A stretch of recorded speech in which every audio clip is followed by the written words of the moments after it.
mais um episódio desse talk show maravilhoso Fala Comigo Terra, e ele é maravilhoso porque é apresentado por mim, exatamente. Hoje eu não vou gritar porque eu sou uma pessoa terapeutizada, eu sou uma pessoa com controle emocional, e hoje estou recebendo aqui nesse programa meu psicólogo, meu amigo, meu mentor da vida, Cléo Holanda. Seja muito bem-vindo.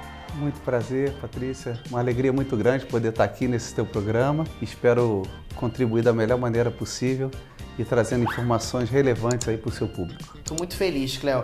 Cléo, além de psicólogo, ele é pastor, ou seja, temos muito o que falar nesse programa hoje. Cléo, vamos lá. Primeiramente, eu não sei muito sobre sua vida pessoal, mesmo porque sempre que nós estamos nas sessões, a gente conversa mais sobre a minha vida, né? Até porque é pra isso. Não chega na terapia, fala, Cléo, como é que tá as crianças? E aí, não é dessa forma. Mas você se recorda como é que foi sua infância? Você sempre teve o sonho de ser psicólogo ou você queria seguir em outra área? É muito interessante, né, essa sua pergunta, porque, na verdade, desde criança, o sonho de todo menino é ser jogador de futebol. E eu sempre tive uma habilidade para jogar bola, fui de escolinha de futebol, sendo que na minha infância, a história de vida, o meu pai acabou se separando da minha mãe muito cedo. E é interessante porque hoje eu entendo a respeito do meu propósito de vida. O meu pai, naquela altura, né, na separação, ele acabou desenvolvendo a doença do alcoolismo. E hoje eu entendo algumas coisas que aconteceram porque meu pai sempre me levava para jogar bola,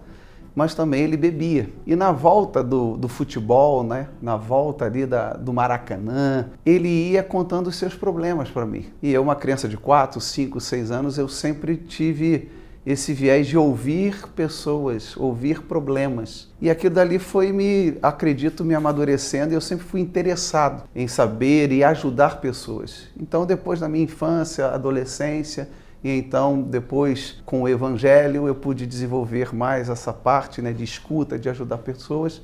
O futebol foi ficando distante no que tange a prática, e depois eu fui entender um pouco da minha história, o porquê eu gosto de ouvir pessoas, o porquê eu gosto de ajudar pessoas. E hoje eu entendo que o meu propósito de vida é ser um degrau na vida das pessoas, é poder ajudá-las para que elas possam chegar no propósito que Deus tem para elas. Cléo, você é uma pessoa que transparece muita calma, muita sabedoria, muita inteligência e muito controle.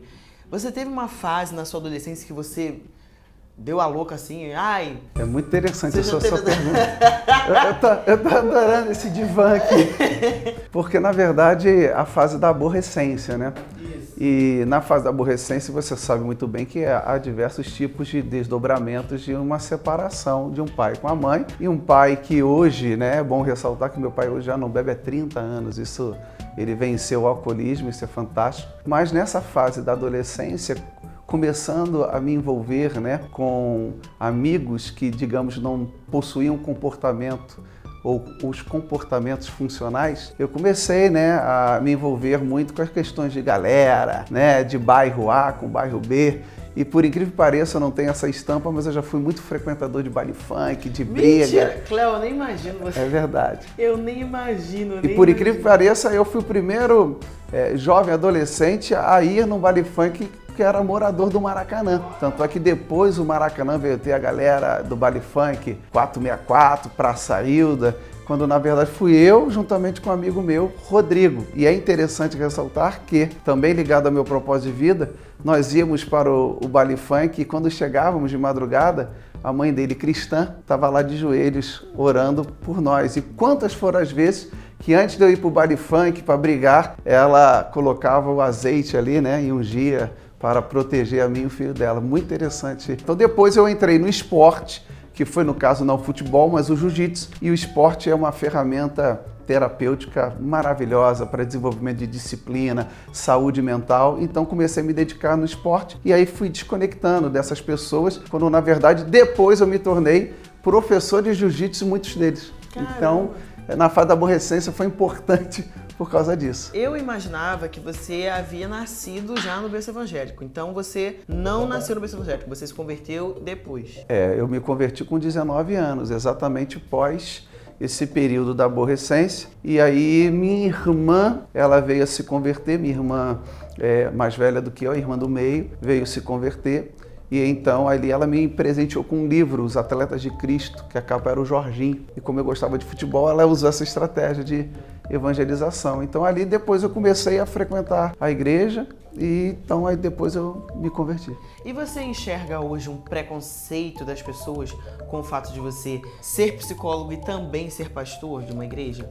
Eu vejo um preconceito, sim, porém eu vejo que alguns fatos são muito relevantes e pertinentes. Você não pode de maneira alguma misturar a sua questão da sua religiosidade com a questão profissional. Você sabe melhor do que ninguém, né? Você é testemunha disso, que sempre quando eu falo e atendo alguém, ali o consultório não é uma igreja, ali eu não vou orar por ninguém, nem vou pregar a palavra de Deus. Ali é a minha profissão, então não existe psicologia cristã, isso não existe. Então, da mesma maneira que o padeiro vai ter a sua fé, o médico vai ter a sua fé, o psicólogo pode ter a sua fé, ele é livre, mas ali ele está no ofício da sua profissão. Então, ali é a parte científica, a maneira que eu trato, a maneira que eu abordo as situações, né? Devo suspender todo o julgamento, devo ser empático e profissional e basear minha conduta profissional naquilo que o código de ética me orienta. Então, fora dali eu posso ir para o meu futebol, posso ir para a minha missa, posso ir para o meu culto, posso ir para o terreiro, seja o que for, mas profissionalmente eu tenho que exercer ali a profissão de psicólogo. E muitos acabam misturando e isso não é ético. No consultório eu sou profissional e aí na igreja eu posso ser um cristão e exercer o pastorado normalmente. Tanto é, eu não atendo membros da minha igreja, por exemplo. Não faz sentido, não é ético de minha parte. Perfeito. Mas, Cléo, assim, você é pastor de uma igreja, obviamente, e vamos supor, numa situação de um possível gabinete, você tá ali para aconselhar pastoralmente, assim, digamos, né? Eu sei nem se existe essa palavra, obviamente não. Mas, e como que é? Você chegar assim, poxa, Cléo, eu tô com um problema na igreja, né? No gabinete da igreja, tô com um problema, tá acontecendo isso e isso na minha vida. Ali é o Cléo pastor. Como que você divide os conselhos, assim? Muito importante essa pergunta. Por quê? No consultório, né, quando eu vou atender como psicólogo, eu vou trabalhar à luz da ciência e com a subjetividade. O que é verdade para mim pode não ser verdade para você. Então eu estou ali pautado na ciência e nos manejos terapêuticos. Quando eu estou no ofício pastoral, ali já sai um pouquinho no âmbito científico. Qual é o teto de um cristão? É a Bíblia. Então, a Bíblia, ali, ela coloca um teto e um norte. Então, quando a pessoa vai como uma ovelha na minha igreja pedir um aconselhamento, porque também temos que fazer essa diferenciação. Gabinete pastoral e aconselhamento não é tratamento terapêutico e muitos religiosos acabam confundindo que a pessoa da sua paróquia, a pessoa da sua igreja, a pessoa do seu terreiro tem problema com depressão, então eu vou aconselhar e vou tratar. Não é isso. São profissionais. Então, quando a pessoa vai buscar ali um aconselhamento, o teto é a Bíblia. O que a Bíblia diz sobre esse assunto que você está em dúvida? Então, baseado no que a Bíblia diz, ali vai estar as respostas, porque ali tem um manual. Então é muito diferente no que tange exatamente a psicoterapia e a ciência. E quando você se converteu, você já estava na faculdade, você estava se formando, você estava entrando? Quando eu me converti com 19 anos, eu tinha passado no vestibular para fisioterapia, que era a grande moda, né? Por causa do Ronaldo Fenômeno, mas não exercia. E depois eu fui fazer 4 períodos de direito. Eu fui fazer direito. Cléo, eu jurando que você já tinha entrado direto na psicologia. Não. Eu fui fazer direito. Aí depois, como eu me envolvi nas questões religiosas, eu fiz a formação ministerial e fui ordenado pastor com 23 anos. E aí, paralelamente a isso, eu fiz seminário teológico e fui ser missionário na África do Sul. Quando eu volto da África do Sul, que é aí por volta de 2005, aí eu tenho o primeiro contato com a psicologia, de fato. Por quê? Porque a igreja que eu congregava, eu comecei a perceber que havia muitos problemas e o meu pastor havia infartado. E eu falei, eu não quero isso para a minha vida, eu sou muito novo, eu quero ter vida. Porque a gestão de pessoas é muito complexa, né? O ser humano é muito complexo. Então ali eu decidi estudar sobre comportamento humano e eu acredito que foi a melhor coisa que eu fiz, né? para os cristãos, eu sempre falo que Jesus salvou a minha alma, mas a psicologia salvou meu ministério. Então hoje, muitas coisas que eu acabo flexibilizando, tendo uma visão diferente, é exatamente porque eu aprendi a cuidar da minha saúde mental. E você disse então que você foi consagrado a pastor com 23 anos. Cleo, 23 anos é a idade que eu tenho hoje. Meu Deus. Eu nem me imagino sendo pastora, sendo consagrada a pastora. É uma responsabilidade muito grande. E ali com 23 anos você já atendia as pessoas, já dava conselho, já comandava o ministério. A minha história de um pré-psicólogo começou com 4, 5 anos. Então eu acabava sendo o melhor amigo de muita gente na própria escola e eu comecei a desenvolver o ministério pastoral na comunidade do Borel, na Tijuca. Então ali eu comecei a implantar a igreja de Nova Vida na comunidade do Borel e depois eu fui transferido para um lugar muito tranquilo, que foi o presídio Milton Dias. Meu Deus! Aí ali eu trabalhei com os detentos, né, durante 3 anos e aí depois eu pastorei a Igreja Nova Vida do Rio Comprido e dali eu fui para a África do Sul. Então, desde cedo, né, eu comecei a lidar com essas pessoas, com aconselhamento e, claro, 23 anos de idade, né, se nós até hoje nós erramos, eu imagino que muita coisa que eu fiz, hoje eu faria diferente, e graças a Deus que eu reconheço isso. Eu não faria nada diferente não, Cleo. Vou te falar.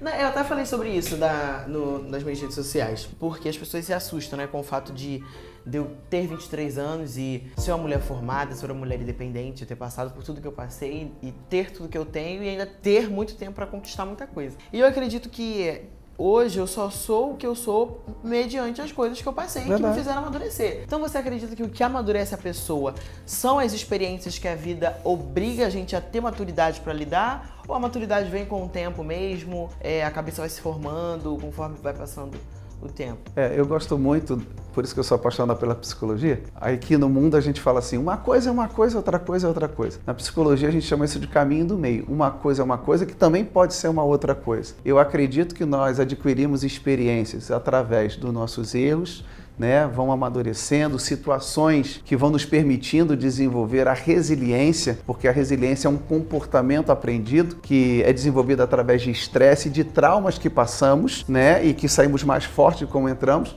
Mas existem também coisas que nós devemos olhar para trás e ressignificá-la, dar um novo sentido, dar uma nova cor, que talvez foram atitudes que nós tivemos, que nós colhemos coisas que aprendemos, ok, mas que com a maturidade, com o senso de responsabilidade, hoje faríamos diferente. Faz parte da nossa história, eu concordo contigo, mas também existem coisas que poderíamos ter evitado. Essa frase que você disse, né, de dar um novo sentido, é muito boa, porque às vezes a gente olha assim, caramba, mas tal situação foi tão ruim pra mim, mas te ensinou de alguma forma, né? Te fez aprender alguma coisa que você possa usar no futuro ou servir de conselho pra uma outra pessoa. E, Cleo, como que você faz pra conciliar a sua vida profissional da sua vida pessoal, religiosa, né? Como que é? Você sai de um atendimento, vai pra igreja, sai da igreja, vai pro atendimento. Como que é isso? Hoje, devido, né, a ter já uma igreja com anos, né, aí já de fundação, eu consigo conciliar porque eu tenho uma equipe muito boa, muito eficiente e hoje eu me divido, né? Eu vou à igreja nas terças-feiras e nos domingos pela manhã. E os outros dias eu exerço a minha vida profissional. E também eu acabo viajando muito, né, para dar palestras, congressos. Então eu tento flexibilizar, porque hoje eu tenho uma equipe bem coesa e que me ajuda muito para que eu possa fazer essa administração do meu tempo da melhor maneira possível. E ainda tem a família. Exatamente. Né? Nossa, meu Deus do céu. E você tem parentes assim fora do Brasil? Você tem família fora do estado que você vai visitar, que você tem que arrumar tempo para visitar? Não, hoje já não temos mais, né? A minha família partiu do meu pai, de Pernambuco, mas é distante. Então, hoje em dia, as famílias, né, ficam mais no Rio de Janeiro. A minha esposa que tem ainda um familiar, que é o irmão dela, que está morando em Vila Velha, no Espírito Santo. Tá. Você que tinha uma coisa fora do Brasil, que aí você tinha que se flexibilizar para você sair do Brasil. E agora vamos ao fato ou fake sobre saúde mental. Vamos lá. O uso excessivo das redes sociais pode aumentar as chances de desenvolver um quadro de ansiedade ou depressão? Fato ou fake? Pode ser fataço? Pode. Fataço. Fataço. Por quê? Você acha que tem muita comparação das pessoas mediante o que elas veem a vida perfeita postada na internet? Hoje existem pesquisas, né, e já há uma nova patologia de um transtorno de ansiedade chamado FOMO, que é o medo de ficar de fora. Isso foi muito potencializado exatamente no período da pandemia, onde todos nós estávamos em casa. Então hoje você percebe que além dessa doença chamada comparação, que adoece a muitas pessoas, também é o medo de ficar de fora. Eu queria estar naquela festa, eu queria estar naquele lugar. E isso faz com que a pessoa desenvolva transtornos, e dentre eles o FOMO, que é o medo de ficar de fora. Como que é o nome da doença que a pessoa tem medo de envelhecer? Olha, pensando assim, o medo de envelhecer é o medo de ficar envelhecer. Eu tenho isso, Cleo, juro pra você, tô te falando. Faz um tempo já isso, mas devido a eu ouvir muito das pessoas, nossa, você não aparenta ter a idade que você tem, você parece muito mais velha. Eu fiquei pensando, eu falei, cara, se eu pareço ter 30, tendo 23, quando eu tiver 30, eu vou parecer ter 50.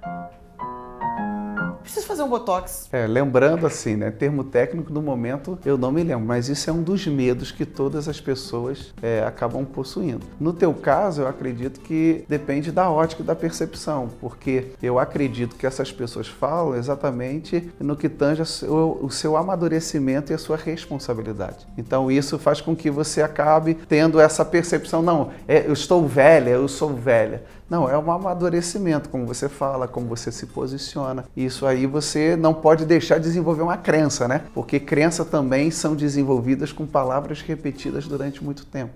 Seja de maneira positiva, como também de maneira negativa. Nossa, isso é muito verdade, né? Quando você repete muito uma coisa, isso se torna uma verdade e você passa a acreditar fielmente nisso. Eu fiz muito isso quando eu sofria de autoestima baixa. Eu me autoafirmava o tempo todo para eu conseguir construir uma autoestima bacana e conseguir gostar do que eu enxergava no espelho. Então tá aí uma dica.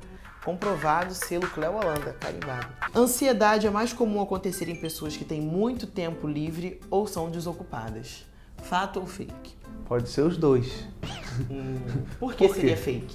Porque existem pessoas que têm ansiedade, que o tédio ele provoca essa ansiedade porque levam muito a pensar, né? Então você tem muito tempo para ficar pensando e isso vai potencializar a ansiedade porque a ansiedade é uma emoção secundária, ela é uma emoção aprendida. Então você percebe que, por exemplo, antes da pandemia, as pesquisas mostravam que 3% da população mundial possuía algum tipo de transtorno de ansiedade. Será que depois da pandemia aumentou ou diminuiu? Aumentou violentamente.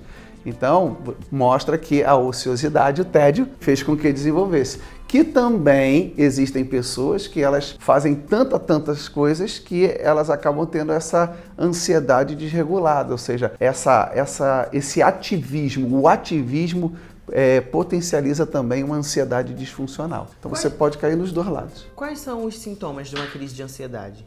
Dentre tantos, pode ser a sudorese, a taquicardia, a famosa falta de ar, que não é falta de ar, as pessoas pensam que é falta de ar, mas é uma hiperventilação, aí você está respirando errado, e aí você pensa que está morrendo, mas na verdade você está com muito ar. Também a questão de dormência no braço, tremor, né, tontura, isso tudo são sintomas que podem apontar um transtorno de ansiedade generalizado, por exemplo. Entendi. É que faz uns dias que meu olho fica assim, ó.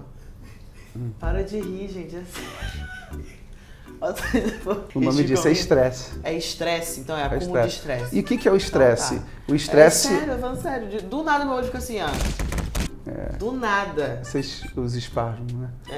E o estresse é o medo e a ansiedade de maneira fisiológica, desabrochando no corpo. E aí o que eu tenho que fazer? Só relaxar, tomar uma água de coco? Eu preciso ver praia, Cleo, por isso que eu não me mudo pra São Paulo. Eu gosto muito do Rio por isso, porque quando eu tô com a cabeça fervendo, eu simplesmente falo lá no grupinho do trabalho, falo, Cacá, cancela tudo, eu preciso relaxar, eu tô ficando maluca. Aí eu pego minha cachorra, vou pra praia e relaxo e amanhã é outro dia.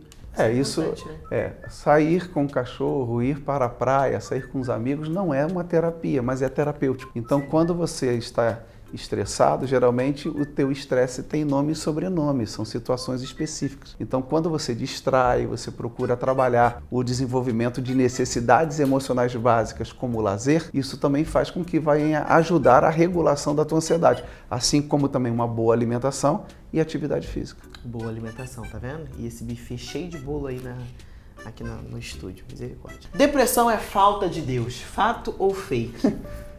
Pode ser fakeaço. Poxa, com certeza, né?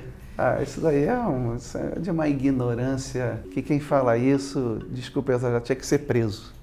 Porque não tem nada a ver. Primeiro que a depressão, ela é comprovadamente, né, 50% ela tem o viés genético, né, e também comprovadamente a depressão, ela é uma distorção cognitiva e que desencadeia também na baixa produção de neurotransmissores, como a serotonina e a dopamina. Então, você falar que é a ausência de Deus, vamos para um exemplo bíblico, por exemplo, no primeiro livro dos Reis, capítulo de número 19, ali vai contar a história de Elias, onde ele entra num profundo esgotamento emocional, onde ele mesmo ele pede a morte, ele diz que ele não é melhor do que seus pais. Clinicamente, ele apresenta todos os sintomas de uma pessoa com depressão. Eu não posso cravar tecnicamente que Elias teve depressão, porque o texto da Bíblia não diz o tempo que ele ficou naquele estado. Mas se ele ficou naquele estado mais de 14 dias, ele teve uma depressão. Então você vê o exemplo bíblico de pessoas que sofreram com esgotamento e nem por isso era a ausência de Deus. E é tão interessante a sua pergunta que se nós formos ver sobre esse prisma,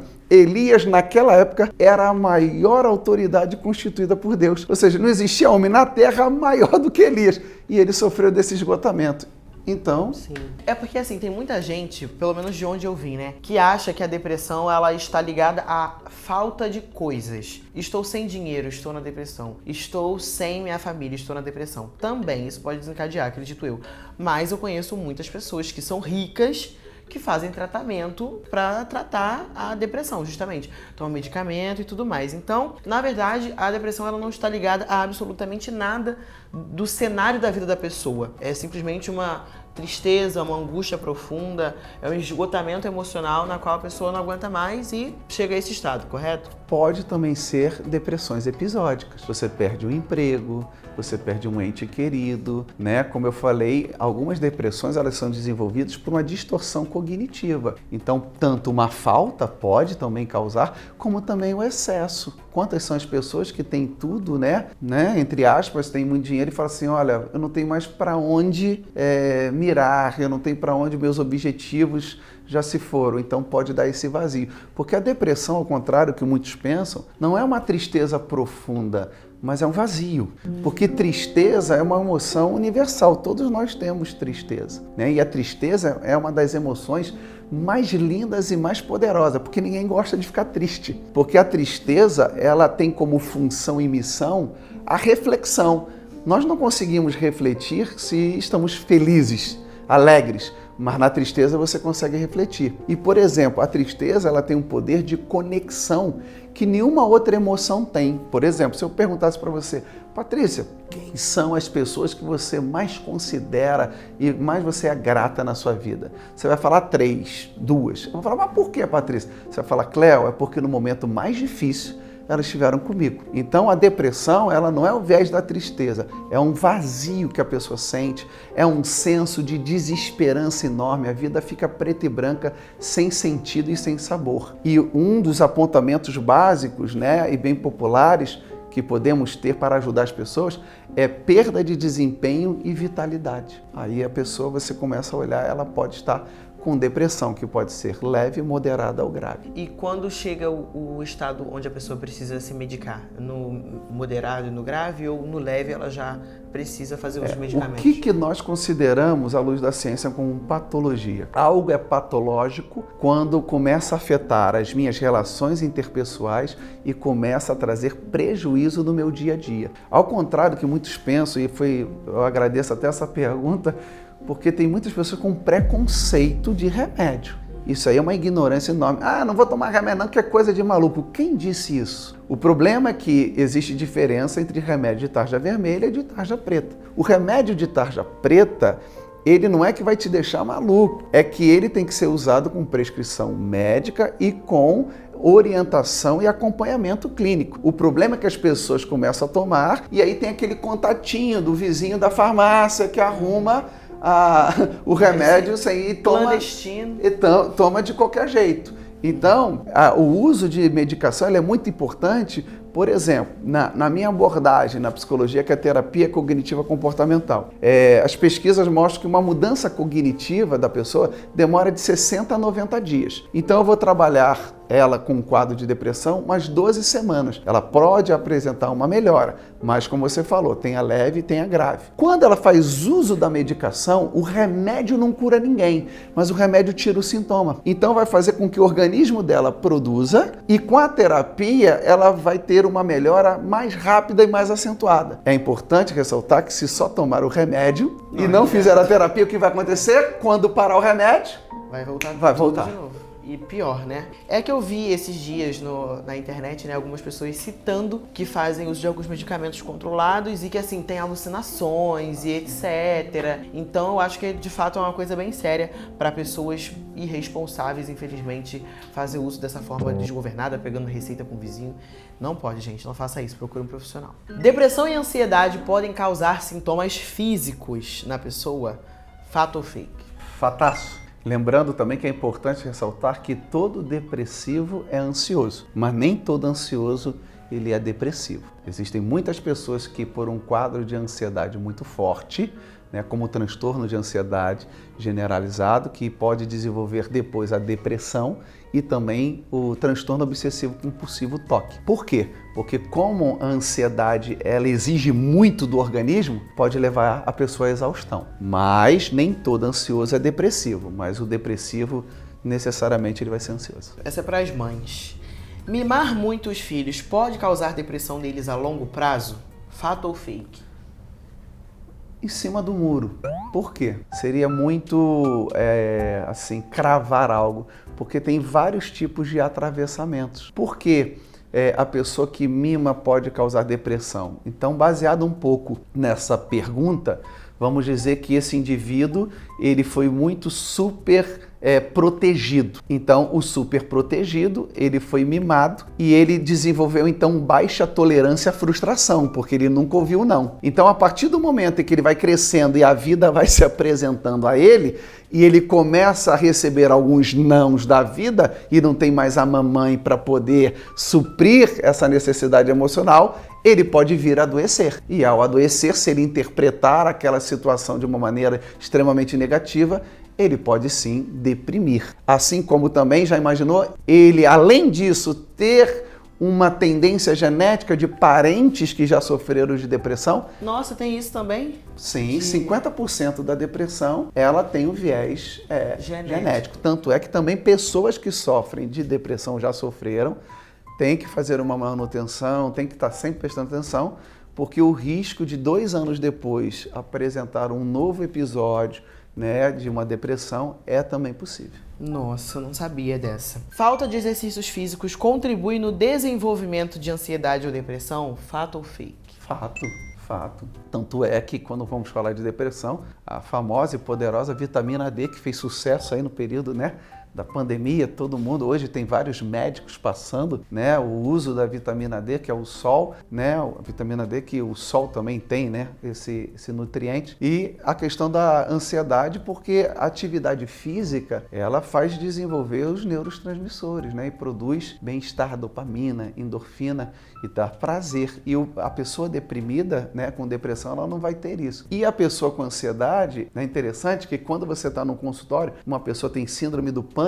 né? Síndrome de tremedeira, coração. Uma das técnicas comportamentais, por exemplo, é falar, faz polichinela, pula, vai, tá com o coração acelerado, você não tá com pânico, mas não, o sintoma é o mesmo. Para que quando ela vier a ter esses sintomas, ela falar, não, mas o meu corpo também faz isso, então não faz sentido eu catastrofizar dessa maneira. Perfeito. Então é importante a atividade física de maneira geral. E agora, Cléo, como explicar tantos famosos artistas que hoje são tomados pela depressão, pela ansiedade, tendo em vista que... Você acha que tem alguma relação com a profissão, com a exposição também? Com certeza absoluta. Eu fico muito admirado e fico até um tanto quanto revoltado quando algumas pessoas na televisão falam assim, ter a vida de tal jogador de futebol é fácil, ter a vida de tal artista é fácil. Primeiro que você percebe que muitos ali, né, chegaram no seu auge por mérito, por talento, e a exposição, ela acaba, né, cerceando do indivíduo algo que é mais sublime na vida, que é a liberdade. Então, falar que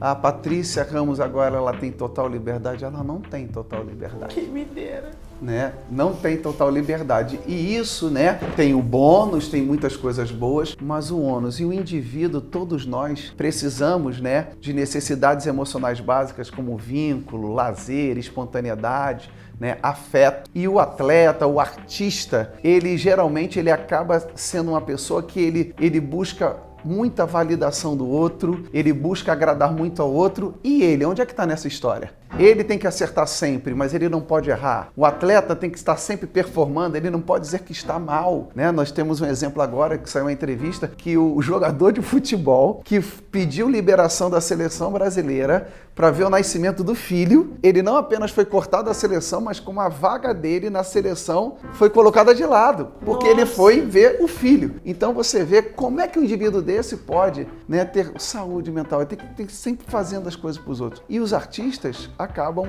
também entrando nesse meio caminho, grau de exigência muito alto, grau de performance muito alto, críticas severas, e a internet potencializou isso ainda mais. É verdade. Agora uma pergunta aqui que não tá no roteiro, mas eu preciso saber. Signos. Tem alguma coisa a ver? Você acredita nessa coisa da astrologia? Você acredita que um signo é capaz de reger a vida de uma pessoa? E, enfim, expor situações que vão acontecer e... Eu não acredito, não é nem no viés religioso. Você está respondendo como... Não, no viés científico mesmo. Como viés cristão. Não, um cristão não acredita em si. Não, comprove cientificamente que você pegue determinado grupo de pessoas. Qual a pesquisa que foi feita no mundo? Que determinados grupos de pessoas em determinados meses, essa é a tendência que vai ocorrer na vida deles. Se não tem na ciência, né, e ciência não é a verdade, ciência é uma realidade, eu não acredito, não como cristão, eu não acredito como uma pessoa que preza pela ciência e pelo equilíbrio. Eu também fico meio assim, porque, por exemplo, eu tenho um amigo que ele tem exatamente o mesmo signo que eu. E nós somos pessoas completamente diferentes em diversos aspectos. É o Felipe, ele tá aqui. O Felipe tá aqui em todos os episódios, né? Ele gosta muito de festa, eu já sou 100% casa, não gosto. Ele já é mais, como eu posso dizer? Ele é todo 220 volts o tempo inteiro. Eu chego a um ponto que se me der fome, eu vou ficar de cara feia. E ele não, ele é completamente diferente. Mas enfim, qual o recado mais importante que você pode passar para quem nos assiste a respeito de ansiedade e depressão? É uma pergunta muito pertinente, porque a ansiedade e a depressão, principalmente no período pandêmico, aumentou abruptamente. O que eu peço, né, e eu aconselho é que você possa, né, você que nos assiste, você possa investir na sua saúde mental. Você buscar cada dia mais ter uma boa alimentação, você buscar um esporte, uma atividade física que você se identifique e você trabalhar também as questões da sua saúde mental, buscando uma terapia, buscando uma psicoterapia, que com a mais absoluta certeza vai lhe fazer muito bem. Ainda falando sobre ansiedade e depressão, eu tenho alguns sintomas aqui. Eu queria que você diagnosticasse, digamos assim. Ansiedade ou depressão? Respiração acelerada e falta de ar. Ansiedade. Desinteresse e falta de motivação. Depressão. Boca seca. Ansiedade. Irritabilidade. Os dois. Procrastinação. Os dois. Inclusive, gente, Cléo tem um livro chamado Vencendo a Procrastinação, né? Eu já li um pedacinho, porque procrastinei e não li o resto. Confesso que... é muita coisa na minha cabeça. Gente, eu tenho uma veia aqui, ó, que ela salta e me dá uma dor de cabeça quando eu tenho muita coisa pra fazer assim. Aí. Mas o livro é maravilhoso, várias pessoas já leram, recomendo. Vou deixar aqui pra vocês o link na bio. Tem ele digital também, né? Tem. E tem o físico também nas livrarias. Editora Central Gospel. É isso, tá lá. Sonolência excessiva. Depressão. Dificuldade em sentir prazer. Depressão. Náuseas e diarreia.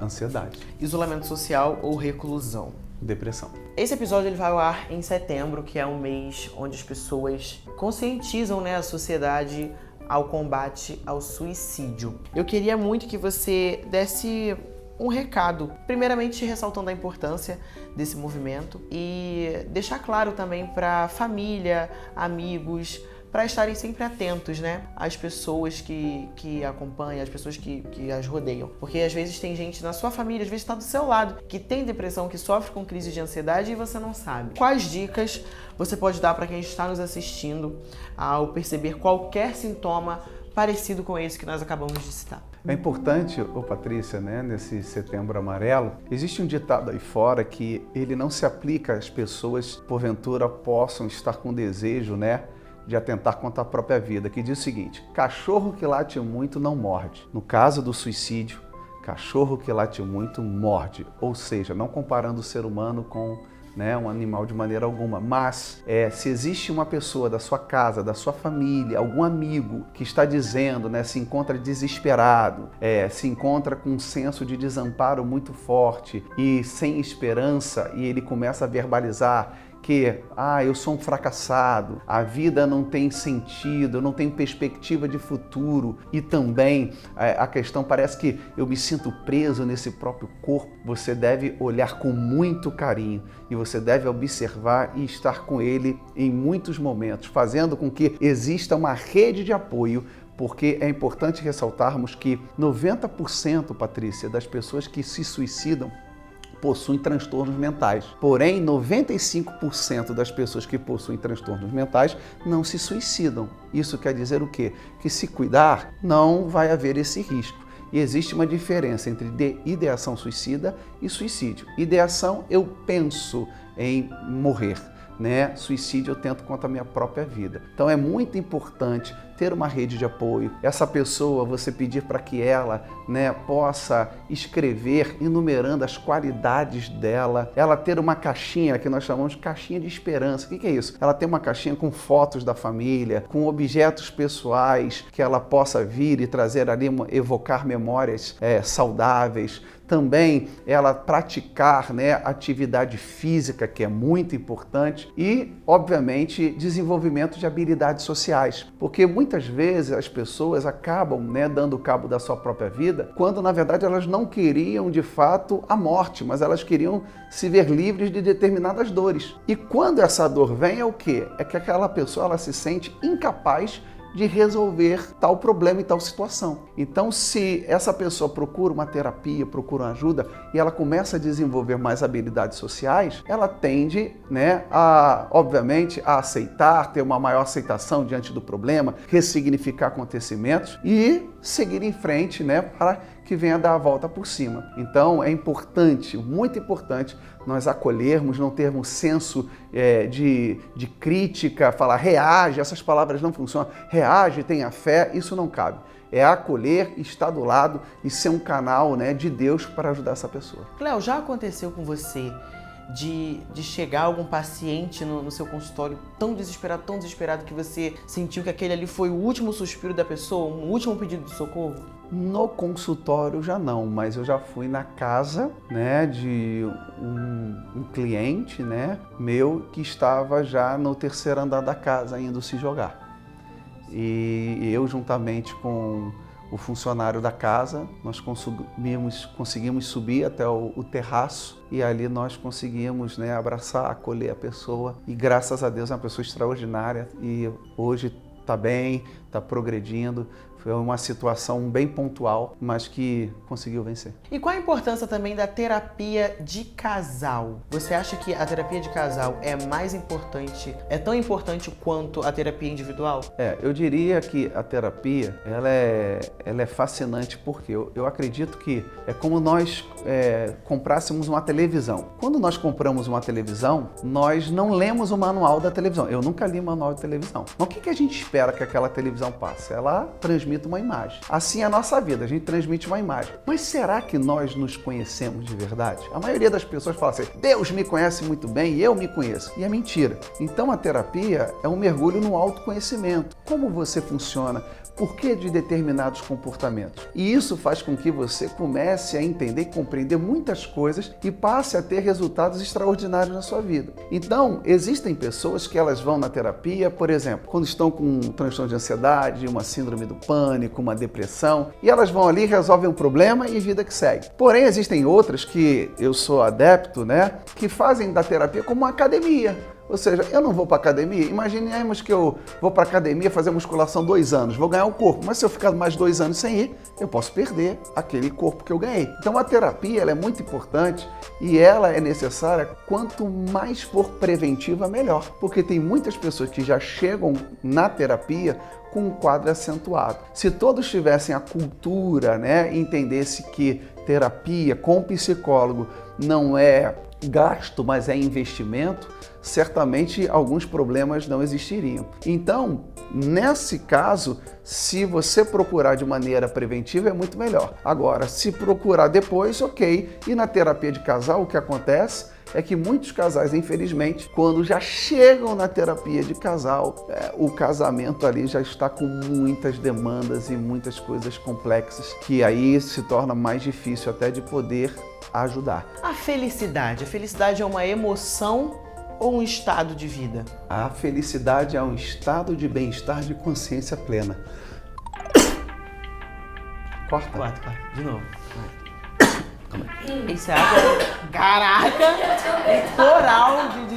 Felicidade é um estado de bem-estar de consciência plena. A alegria é uma emoção universal, primária, que nascemos com ela, dentre outras emoções. A alegria, comprei um carro, me mudei, isso é alegria, vai durar por um período. Felicidade tem a ver com o nosso propósito de vida. Então a felicidade, eu posso estar triste e ser uma pessoa feliz. Então é um estado de bem-estar e que a felicidade, hoje é sabido, né, pela ciência, que a felicidade está intimamente ligada ao propósito de vida. Se eu descubro o meu propósito de vida, a chance de fato de eu ser uma pessoa feliz, ela vai estar escancarada. Por isso que pessoas que dizem que são felizes na vida, podem notar e perceber que elas estão vivendo o seu propósito de vida. E se tem uma coisa que todo mundo busca, gente, é a felicidade, né? Isso é um fato. Mas uma pessoa que encontrou a felicidade, ela tá livre de enfrentar problemas? De maneira alguma.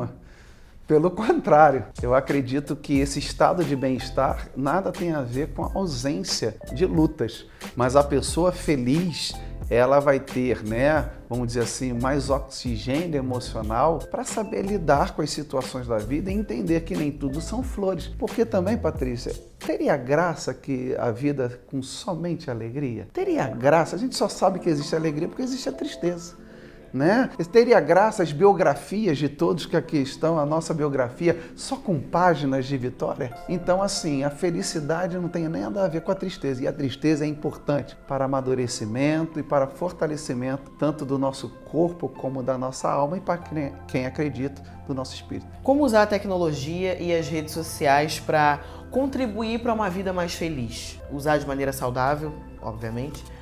Mas como? É um desafio, né, de muitas pessoas. Eu percebo que a maioria das pessoas, elas acabam, né, uma das reclamações, tanto no consultório, nos cafezinhos da vida, é o uso da tecnologia para ver nada com nada, né? É o tempo jogado fora. Eu acredito que, a partir do momento que a pessoa começa a identificar-se com um conteúdo, comece a entender que ali está ligado o propósito de vida dela, se ela investir o tempo dela naquilo que é proveitoso, com certeza vai trazer resultados positivos para as outras pessoas e também para ela, porque ela vai produzir. E um dos sintomas de uma boa autoestima é o senso de capacidade e produtividade. Existe o que nós chamamos da tríade do tempo, né? O tempo é dividido em 3. Circunstancial, é o tempo que você está falando, que a gente vai no banco pagar uma conta, demora 45 minutos, é o circunstancial, né? Jogamos fora. Existe o tempo que é urgente, deixamos tudo para a última hora, e o tempo que é importante, aquele tempo que é planejado. E esse tempo é aquele tempo que nós exercemos e que no final do dia nós falamos: eu fiz tanta coisa e o dia foi tão produtivo. O urgente a gente deixa tudo para a última hora. E o circunstancial é aquele tempo que a gente fala assim: perdi tempo à toa. Então, se você foca no tempo importante, você foca nas questões que você gosta e você trabalha baseado nesse conteúdo que você está adquirindo e você repassa, eu acredito que você vai estar com um bem-estar, né, emocional muito melhor. Agora, Kipa, antes da gente encerrar, você me considera uma pessoa muito estressada? Depende do dia. Caramba, pensei que você ia falar que eu era uma pessoa terapeutizada aqui pra me deixar bem na fita. O que seria o estresse? Talvez a Patrícia, se ela não fosse tão agitada, ela não chegaria onde chegou. Não, é que assim, eu não aceito levar desaforo pra casa, entendeu? Então, ultimamente, eu tenho arrumado muito barraco na rua. Aí você tem que aplicar o que a gente chama de técnicas de emoções opostas. Não vou aplicar nada. Por quê? Não vou aplicar. Vamos lá. Cara. Por que você está dando resposta? Porque você está... sendo feita de trouxa. Né? E aí, qual é a emoção que vem para você? Raiva. A raiva. E qual é a função da raiva? A raiva tem duas funções. Senso de justiça, quando o meu senso de justiça é atacado, e quando a minha autoestima é atacada. Então, provavelmente, esses episódios, você tem interpretado que a tua autoestima está sendo atacada e o seu senso de justiça. Como você não pode, ficar com essa raiva disfuncional, porque essa raiva ser transformada em ira, porque a diferença da ira para a raiva é o grau de ativação, o grau de intensidade, melhor dizendo. Para você que nos assiste e que tem raiva, qual é a técnica de emoções opostas? Ou você ser gentil, ou você evitar. Ser gentil é mais difícil, porque às vezes você com raiva, você sendo gentil, você até desfaz aquele episódio. Eu não aceito. É porque assim, tu sabe de onde eu vim. Eu vim de Belfort Roxo, cara. Esse negócio não dá certo pra mim. Esse negócio de respirar, soprar o dedinho. Não, o negócio é porrada. Entendeu? Meu sonho, sabe o que eu tava pensando esses dias? Eu nunca caí na porrada com alguém. Eu tenho essa vontade. Mostra o quanto você é equilibrado, tá vendo? Não, eu quero. A raiva vem, olha só, a raiva vem, mas a raiva vai. O que você falou? Eu tenho essa vontade, sabia? Não, faz isso não. Eu tenho essa vontade. E aí, no dia seguinte, Patrícia Ramos é vista em restaurante porque eu veio barata e o cara não quis trocar o prato. E aí, que isso? Não, pelo amor de Deus. Eu acho que é estresse acumulado, né? Eu tô muito estressada. Não faz isso comigo, não. Aí, quarta-feira, na semana seguinte, gente, o Cléo é psicólogo, tá aqui o arroba dele, tá? Vê aí, entra busca, comenta, compartilha. Então, Cléo, resumo da ópera. Eu preciso ser uma pessoa mais calma. Sim, uma Correto? Pessoa com habilidades sociais, desenvolvimento de habilidades sociais e treinamento, para que as suas emoções estejam mais reguladas. Mas o que eu posso fazer? Porque academia eu já faço. Eu faço academia, agora eu tô começando a praticar futevôlei. Esporte eu faço, tudo direitinho, atividade física. E mesmo assim eu tô estressada. Porque aí temos que ver de onde tá vindo o seu estresse. Belfort Roxo. Então, tá aqui no meu sangue. Então vamos adaptar isso, Ou seja, o que tem lhe estressado, você acaba desencadeando em outros segmentos e outros acontecimentos da sua vida. Então, regula, se distraia, saia com os amigos, faça terapia. Só mais um, pra gente ter o corte.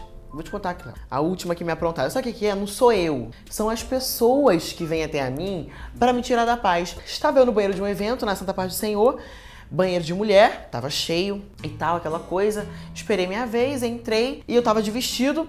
Abaixei meu short, levantei o vestido e quando eu tava me equilibrando assim, Porque a gente não senta na tampa do vaso. Ainda mais banheiro de evento, pelo amor de Deus. A porta abriu. Nisso, do jeito que eu estava, eu botei a cabeça pra fora assim da porta e chamei a assessora que estava comigo no momento pra segurar a porta pra mim. Aí eu chamei, Babi, vem segurar a porta pra mim. Babi estava lavando a mão. Ela falou, calma aí, Paty, tô indo. Nisso que eu tava com a cabeça pra fora, cara, só de lembrar, me deu um ódio sobre o negócio, fica até conferindo minha pressão. Que eu tava com a cabeça pra fora, me vem uma moça com mais 5 mulheres e faz assim, ó.